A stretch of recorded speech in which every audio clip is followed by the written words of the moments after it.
Quinn of Love Never Fails heard daily on Bible School Radio, 91.3 KDKR Decatur, Dallas, Fort Worth, and on 91.3 KYJC Commerce. Portions of KDKR programming do not necessarily reflect the views of this station, its management, or staff.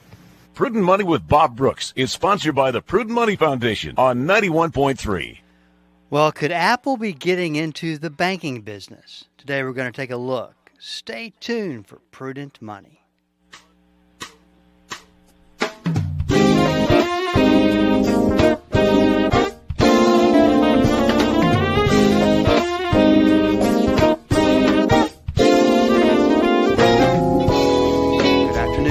Bob Brooks, and you are listening to the Prudent Money Radio Show. Thank you so much for joining me today. You know I do appreciate it.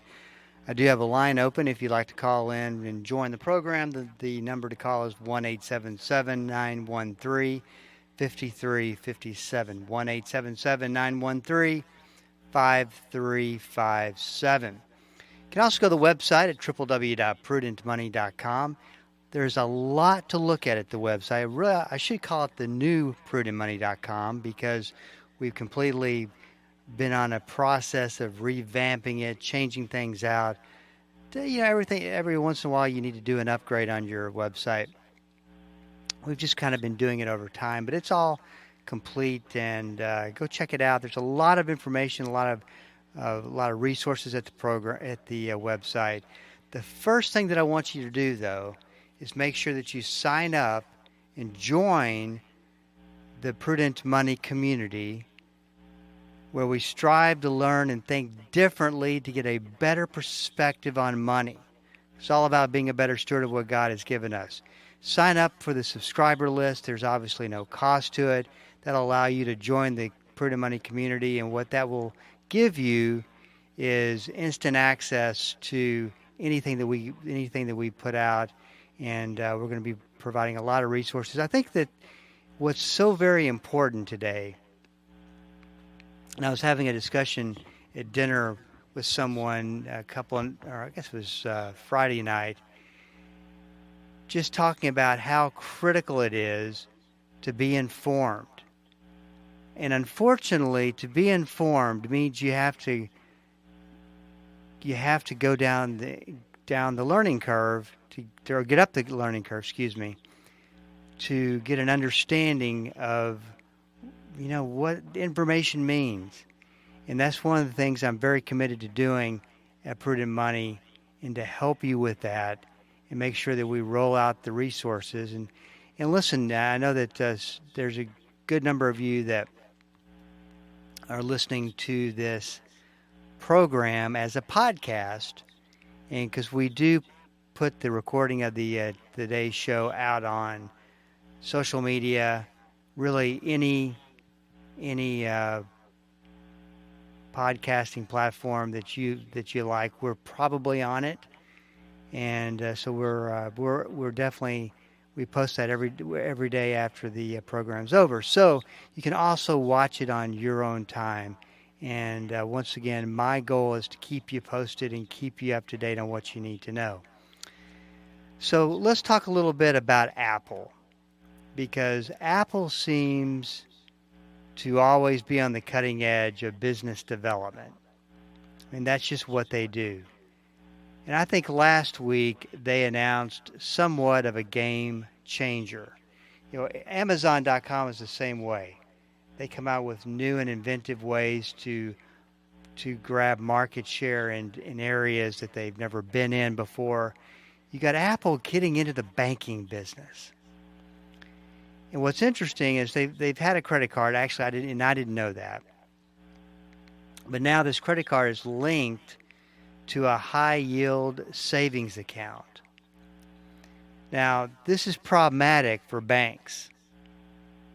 And simply put, is that there are so many different types of savings accounts, high-yield savings accounts, money market accounts, that are paying 4+% on cash that you can go in and out of,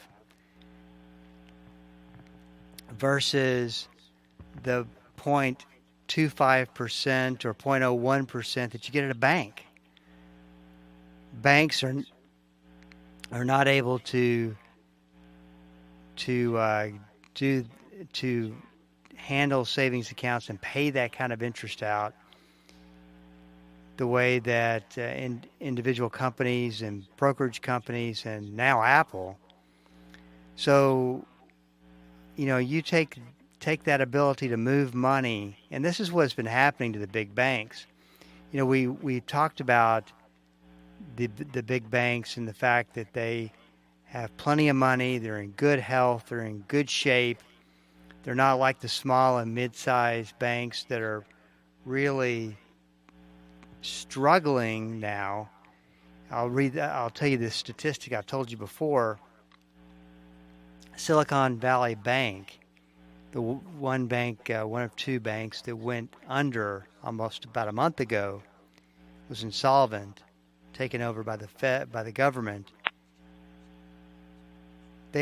Someone did a report and they found that there's 186 banks that are in the same spot the Silicon Valley was in before they went out of business. 186 banks. And, as we've talked about, the last thing that we need is a bank crisis. So what they did, of course, is prompted the U.S. government to back 100% of the deposits of those two banks. So, you can't get much more aggressive than that. Maybe, no, you can't. You can't get more aggressive than that. So banks are, the big banks are having a tough time right now trying to capture assets because assets are flowing from the big banks elsewhere. And something that I didn't really realize until actually last night, that I saw a graph that showed the money supply is actually just collapsed in this country. And it's now at a negative number. And when I say money supply, I mean all the money that's in the economy. And I'll talk a little bit more about this in a second. But all has collapsed and is now at levels and is falling as fast as it did in the 30s, which is not a good comparison because that was the Great Depression.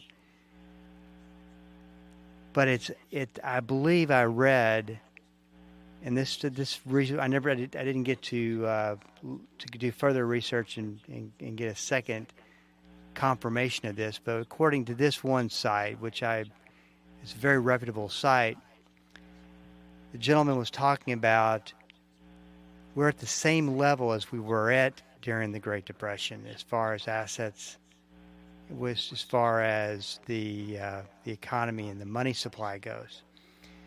Now, of course, that is what the goal was, is to shrink the money supply.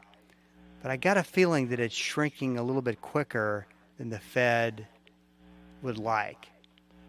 Because if you want to increase inflation, you want to bring on inflation, you increase the money supply. If you want to decrease the inflation, you decrease the money supply. So it's really interesting. We'll watch what Apple's going to do with this, but they're paying 4.15% on their savings, their high yield savings account right now.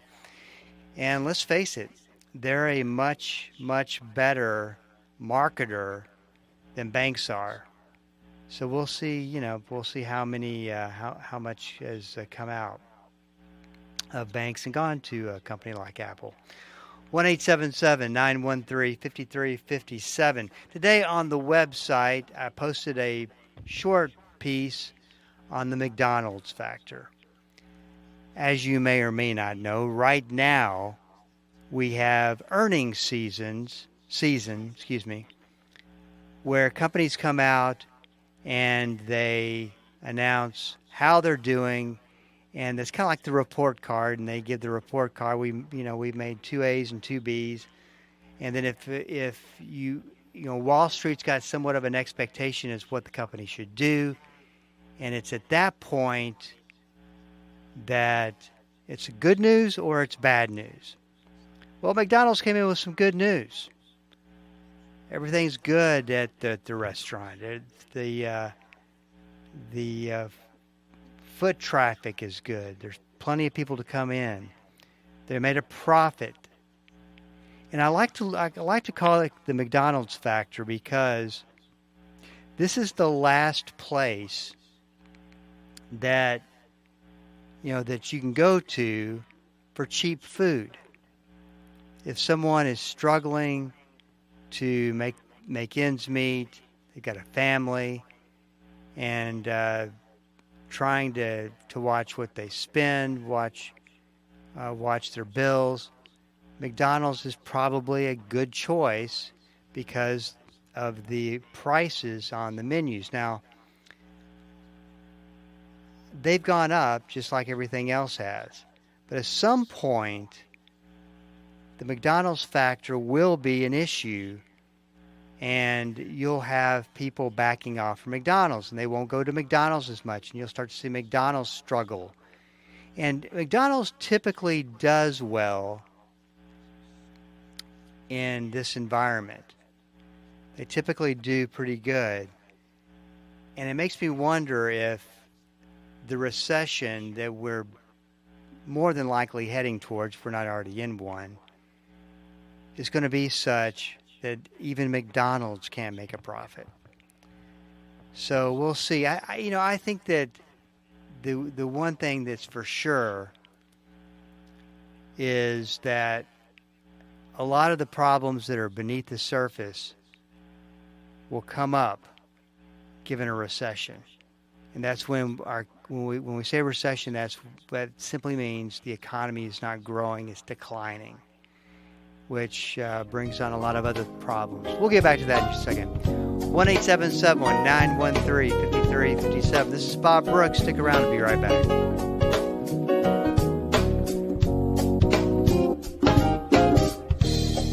The Word for Today is excited to announce the new official online home for the ministry of Pastor Chuck Smith and Kay Smith, PastorChuck.org. At PastorChuck.org, you'll have instant access to thousands of hours of verse-by-verse teaching by Pastor Chuck Smith from Genesis through Revelation, and full access to special messages on subjects such as prophecy and much, much more. Also at PastorChuck.org, a full library of great teachings by Kay Smith, and a section where you can read some of Pastor Chuck's books online, all free of charge. So visit the new official online home of the Word for Today and the ministry of Pastor Chuck and Kay Smith, PastorChuck.org. How do we reach those who are not part of the family of God? Pastor Greg Laurie says a little less self-righteousness and a whole lot more prayer. We'll discuss that this week on A New Beginning. It's a look at communicating the relentless grace of God. Join us this week on A New Beginning with Pastor Greg Laurie.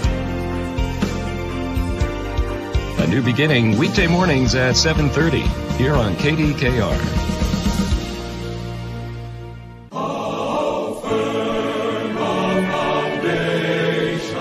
If life is hard and you need encouragement, why don't you come along for our journey through 2 Corinthians on Through the Bible with Dr. J. Vernon McGee. Together, we'll see that God loves to comfort His children in their dark times, and we'll be reminded that God loves us and wants the best for us.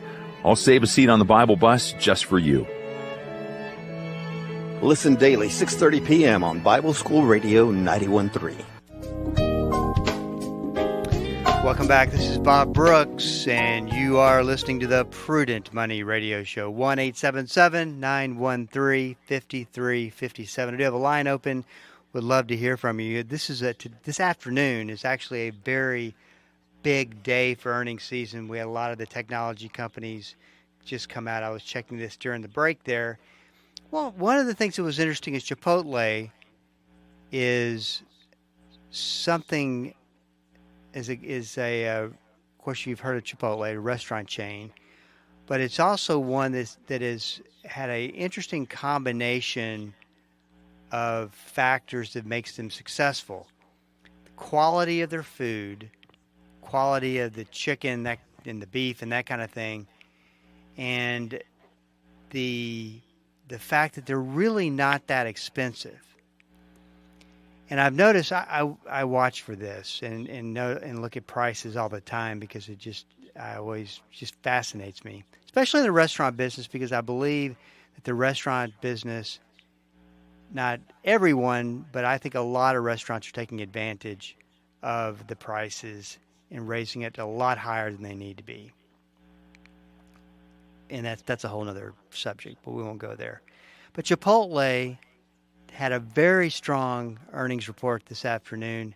Their revenues were up 17%. And I think that a lot of that's attributed to the fact that, yes, they went up in price, but no, they didn't go up too high in price. They went up, really, I think the benchmark is 20 to 25%. That's what we're seeing kind of as a general price increase. So talking about the going back to the money supply shrinking, this is the greatest decline since the 1930s, which is the Great Depression. I'm not real sure what all that means. It can mean a lot of different things. But it does mean one thing, is that the Federal Reserve Board might want to consider not raising rates anymore because the money supply is shrinking. This should ultimately, you would think, would take care of inflation. But I think the problem with inflation, and I'll swing back to this McDonald's factor, is simply this. I think that we're in a situation today where inflation won't go any higher, and what'll end up happening, though, is that it won't go any lower. So this 20 to 25% increase in pricing that we've been dealing with every day, every week, is unfortunately going to stick around for who knows, I think for a long time. The problem is, well, the good and the bad news is that the consumer is obviously at a point to where they've been able to deal with these higher costs of 20 to 25%. If those rates go up, they probably won't be able to deal with them. The problem is that I also think they're at the spot where they're going, I don't know how much longer I can deal with these rates being this high. And that's what we'll see, because I think that's the problem. If that is the problem, the Federal Reserve Board, in order to effectively cut down on inflation, would have to continue to aggressively raise rates. So, they had to see this coming. They had to see the potential of a recession coming. All that weighs in, but they would have to continue to go in there and continue raising rates, restricting and tightening and the money supply even more. Now, what this ends up doing to banks is that they get to a point where if they have deposits that are going out of the bank, which is what's been happening, and the money supply is shrinking, then they can't loan as much money, and the lending requirements get a lot tighter. It's not as easy to get a loan. It's not as easy to get a credit card. And of course, that has a direct influence on the market. Now, let's talk a little bit about First Republic Bank, because this was the bank that everybody was watching and holding their breath that this bank would not get into trouble, along with Silicon Valley and Signature Bank. Those are the two banks that went insolvent about a month ago. First Republic Bank, it's kind of one of these bad situations where if they've had something bad, they're going to have to announce it, and if they don't do it, in between earnings reports, they have to do it on earnings reports when earnings are reported. And I believe it was this morning, First Republic Bank disclosed that they lost $100 billion in banking deposits. Now, that is absolutely an unbelievable number. Over $100 billion. Most banks would not survive that. But that's the situation. And so it begs the question, is First Republic Bank next? Because listen what the stock did today. The stock was a little over 16% or $16 a share on Friday. I'm going to be a little bit off on these numbers. Today it was down near 8%. 50% loss last time I looked at it, which was a couple of minutes before the market closed. 50% loss in one day. Cut it in half. That is not a good sign. But I got to thinking about this, and I was asking the question earlier. Simply, if you had millions of dollars, or you had $100,000, you had the $50,000, $25,000, you had real money in this bank, wouldn't you move it if these kind of things were going on? So I find it, and a lot of this, of course, is nobody's announcing this unless, of course, it hits social media. Then it will burn like a wildfire, like I've talked about last week. But I gotta think that the depositors are pulling their money out. It's not a very confident situation.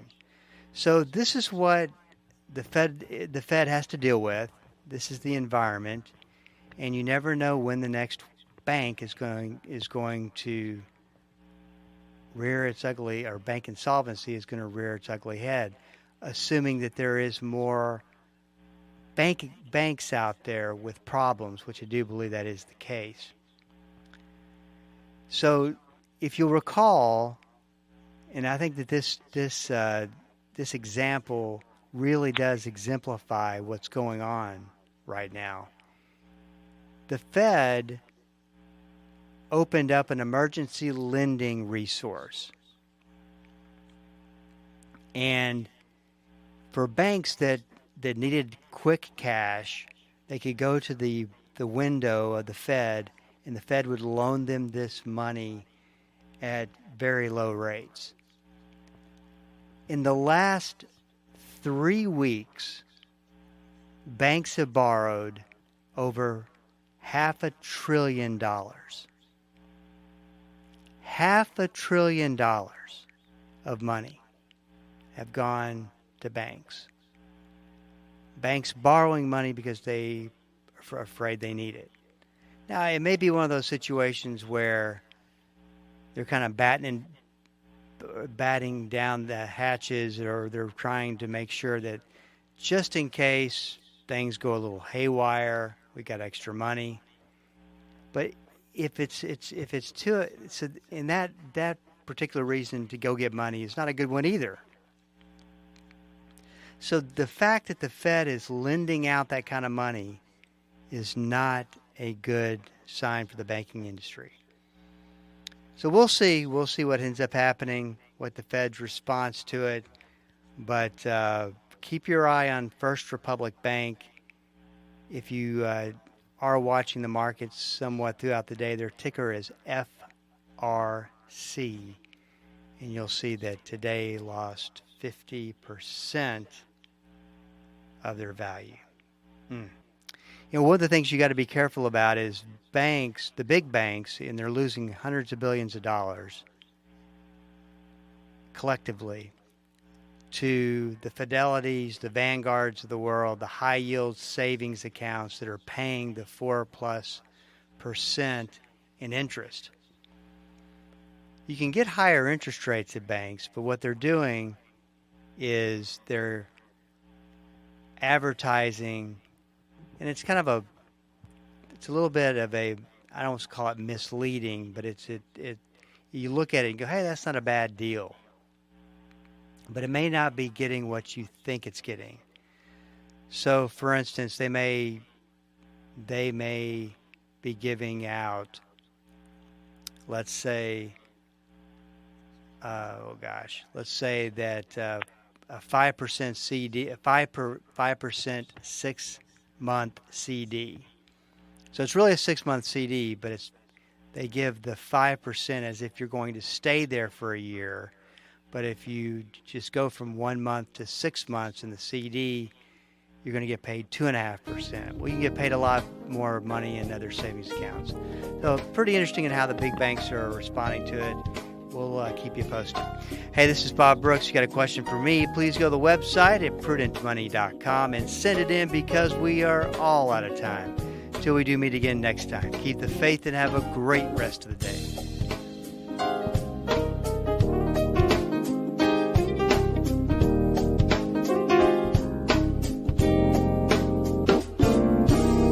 That's all the time we have for today. Questions or comments for Bob, or to find out more great information like what you've just heard, visit www.prudentmoney.com. Be sure to join Bob Brooks again for the next edition of Prudent Money.